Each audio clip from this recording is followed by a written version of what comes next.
బాధపడినప్పుడు ఆ బాధను ఓర్వలేక ఆ బిడ్డకు ట్రీట్మెంట్ చేయాలని చెప్పేసి ఆలోచించాడు. కార్పొరేట్ హాస్పిటల్ చూపించాడు. ముఖ్యమంత్రి గారు కాబట్టి లేదా ఆయన ఆజ్ఞ మేరకు చూపించారు. అనేక లక్షలు ఖర్చు అవుతాయని చెప్పారు. అప్పుడు ఆయన సాధించినా లేదా ఆ పేదవారి యొక్క జీవితంలో లేదా పేదవారి యొక్క జీవితం దాతృత్వం ఏ విధంగా కలిగి ఉన్నాడంటే ఆరోగ్యశ్రీ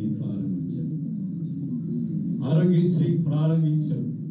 ఏ విధంగానైనా సరే ఆ బిడ్డకు స్వస్థత కలగాలి, నయము చేయాలి, ఆ బిడ్డ జీవించాలి, ఆ కుటుంబం సంతోషంతో ఉండాలి. ఆ కుటుంబంతో పాటు ఎందరైతే ఆ కుటుంబాన్ని ఆదరించిన వారుగా, చూచిన వారుగా, పరిచయం కలిగిన వారుగా ఉన్నారు వారందరూ కూడా ఘనతను సాధించినటువంటి వారి యొక్క జాబితాలో శ్రీ వైఎస్ఆర్ గారిని చేర్చాలని ఆయన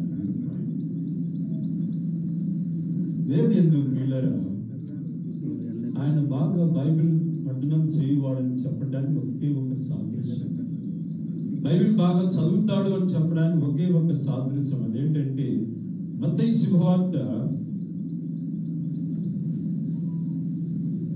10వ అధ్యాయం 8వ వచనం ఒక మాట చదవండి చూద్దాం. మత్తయి శుభవార్త 10వ అధ్యాయం 8వ వచనం.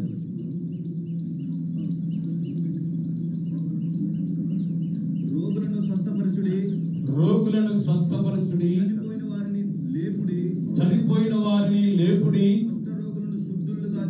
కుష్ఠరోగులను శుద్ధులుగా చేయుడి, దయ్యములను వెళ్ళగొట్టుడి, ఉచితముగా పొందితిరి ఉచితముగా ఇయుడి. ఈ వాక్య భాగాన్ని ఆధారంగా చేసుకునే వాక్య పఠన చేస్తూ వాక్యాన్ని ధ్యానిస్తూ వాక్యమే దైవంగా భావిస్తున్న శ్రీ వైఎస్ఆర్ గారు 108 ప్రారంభించారు. ఇందులో ఉన్న మాట 10:8 మత్తయి శుభవార్త 10:8 మొత్తం కూడితే 108. చాలా ఆదర్శప్రాయమైనటువంటి వాక్యానుసారమైనటువంటి జీవితంలో ఏమి దాగి ఉన్నదో, ఏ ఆశీర్వాదము దాగి ఉన్నదో, ఏ దీవెన దక్కనై ఉన్నదో ఆయన జీవితమే ఒక సజీవ సాక్ష్యం. ఇలాంటి వారిని మరవగలమా? దేవుని యందు ప్రియమైనటువంటి వారు.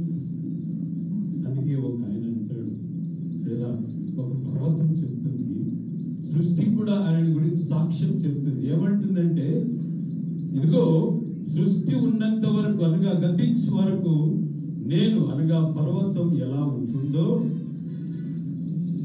ఒక ప్రజా జనన మరణాలు ఉన్నంత వరకు నీ ఉనికి సృష్టి నుండి ఎవరు తీయలేరు, విడవలేరు, మరవలేరు, మరిపింప చేయలేరు. ఇది ఒక పర్వతము సాక్ష్యంగా చెబుతున్నటువంటి మాట. సృష్టి మాట్లాడుతున్న మాట, సృష్టి మాట్లాడుతుంది. అది భాష లేదు, మాటలు రావు, కథలవు, కానీ సృష్టి మాట్లాడుతుంది. ఇలాంటి మహనీయులను గురించి, మహానుభావులను గురించి, మహాపురుషులను గురించి సృష్టి కూడా మాట్లాడుతున్న సత్యాన్ని మనం జ్ఞాపకం చేయబడుతున్నాం.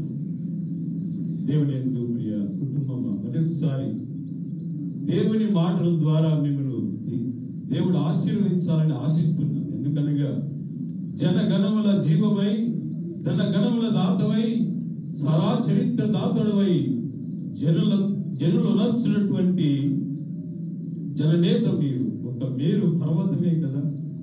ఈ పర్వతాన్ని మనం తుడిచివేయగలమా, తీసివేయగలమా? ఒక్కసారి ఆలోచన చేయాలి. సత్యానికి స్వరూపం ఇచ్చి, దైవ భక్తికి మూలం ఇచ్చి, సత్యలోకానికి పయనించిన మిమ్మును మేము మరవగలమా? లేదు, నెవర్. ఎప్పుడు కూడా మరవలేము, చూడవలేము. అలాంటి వైఎస్ఆర్ గారి జీవిత చరిత్ర.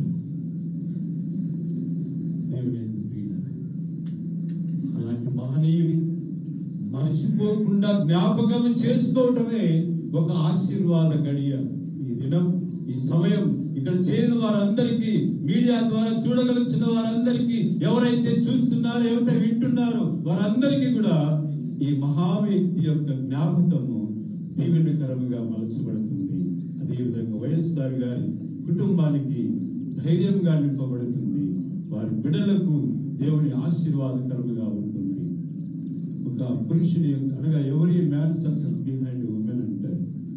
అది సాక్షాత్తు తల్లి విజయమ్మ గారు మన మధ్య ఉండడం, ఆయనను జ్ఞాపకం చేసుకోవడానికి తన యొక్క సమయాన్ని అయితేనేమి, తన యొక్క జీవితాన్ని అయితేనేమి పణముగా పెట్టి తన బాధ్యతలు, భారములు ఏ విధంగా తండ్రికి అనగా వైఎస్ఆర్ గారికి తోడ్పడిందో ఆమె తోడ్పాటు కూడా ఆమెను ప్రశంసిస్తూ కుటుంబాన్ని దేవుడు దీవించాలని, ఆశీర్వదించాలని ఈ ఘనమైన నివాళులు శ్రీ వైఎస్ఆర్ రాజశేఖర రెడ్డి గారికి సమర్పిస్తూ ఈ మాటలు ముగిస్తున్నాడు. దేవుడు తన మాటలు దీవించును గాక. అందరూ కళ్ళ నుంచి ఎవరు కూడా అటు ఇటు చూడకుండా కళ్ళు మూసుకొని కొన్ని క్షణాలు ఆ మహానేతను స్మరించుకుందాం. ఘనమైన నివాళి అర్పిద్దాం. ఘనముగా శ్రద్ధాంజలి ఘటిద్దాం.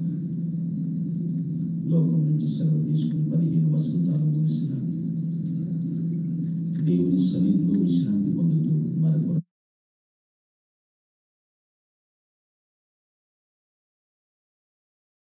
నడుచుటకై కృపనివ్వమని ప్రార్థిస్తున్నాము.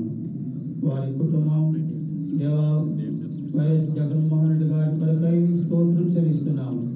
వారిని ఆదరించినందుకు, ధైర్యపరిచినందుకు మీకు వందనం చెల్లిస్తున్నాము. పర్వతములు తత్తరిన ప్రభా, ఏ భయమునకు నీవు భయపడకుందువు గాక అని మీరు సెలవించిన మాట చొప్పున ప్రతి పరిస్థితిలో ఆయన తోడుగా ఉండి, మీరే ఆదరణగా ఉండి, ముందుండి నీవు మహానాయకుడు అయింది తనను ముందు కాలములో నడిపించి మహిమ పొందమని ఆ కుటుంబాన్ని తల్లి విజయమ్మ గారి కొరకు మీ స్తోత్రం చెల్లిస్తూ వారికి నీ మంచి ఆయురారోగ్యములు దయచేసి కుటుంబాన్ని నడిపించుటలో ఆదర్శవంతురాలుగా ఉంచి మహిమ పొందమని ఈ కుటుంబం అంతటిని మీ చేతులకు అప్పగిస్తూ వచ్చిన ప్రజలందరినీ ఆశ్రయించి మీ సమాధాన సంపూర్ణంతో పంపించుమని యేసు ప్రభు నామమున స్తుతించి ప్రార్థిస్తున్నాము తండ్రి. ఆమేన్. ఆశీర్వచనం తీసుకున్నాం. అందరూ అలాగే కళ్ళు మూసుకొని మన ప్రభు అయిన యేసు క్రీస్తు కృప, తండ్రి అయిన దేవుని ప్రేమ, పరిశుద్ధ ఆత్మ నిత్య సహవాసం సన్నిధి అమరనీయులై అమరములో ఆ తండ్రి చెంత చేరిన శ్రీ డాక్టర్ వైఎస్ రాజశేఖర రెడ్డి గారి ఆయనకుడు, కుటుంబ సభ్యుడు తల్లి విజయమ్మ గారికి, కుమారుడు వైఎస్ జగన్మోహన్ రెడ్డి గారికి, కుమార్తె